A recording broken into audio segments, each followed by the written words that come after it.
The Special Counsel's office just unsealed the search warrants used to raid former Trump campaign manager's home, and it contains key new details about the Russian election attack investigation. Mueller's main purpose in the warrant was finding information about the Trump campaign's solicitation of dirt on Hillary Clinton from Russia's government. Special Counsel Mueller's application for a July 2017 search warrant exposed that the FBI had a confidential source with key information within the campaign, and that former Trump campaign manager Paul Manafort's tax returns formed part of the basis for authorizing the early morning raid.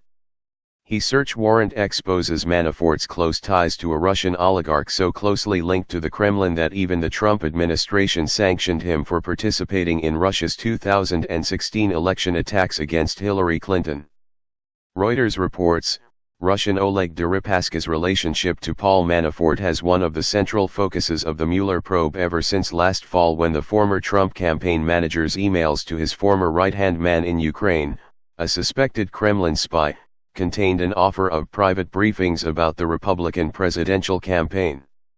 Manafort's deputy Konstantin Kilimnik called Deripaska the man who delivered the black caviar, meaning he paid him a massive amount of money to work for a pro-Kremlin political party. And in a totally improbable twist this spring, Putin's top domestic political opponent, Alexander Navalny, stumbled onto proof of Manafort's lender's role in attacking America's elections.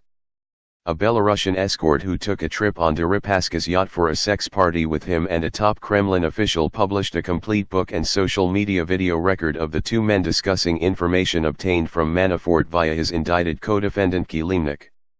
It should come as no surprise that Paul Manafort and Oleg Deripaska would continue to communicate through the 2016 presidential election, because the AP reported last year that their relationship goes all the way back to 2005, when the American pitched the Russian on a $10 million annual contract. Deripaska hired Manafort in early 2006.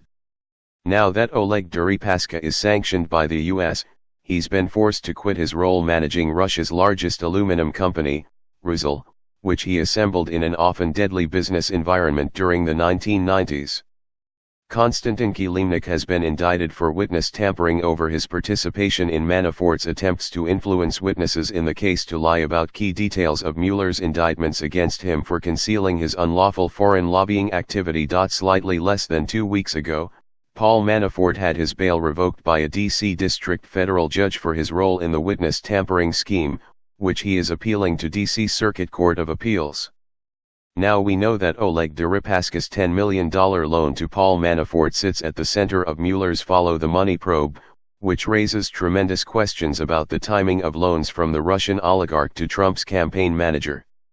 Because Oleg Deripaska sued Paul Manafort in 2014 seeking the return of $18.9 million he provided the American for an investment company that never launched, and the Washington Post reported that through and even after the campaign it was still an open matter.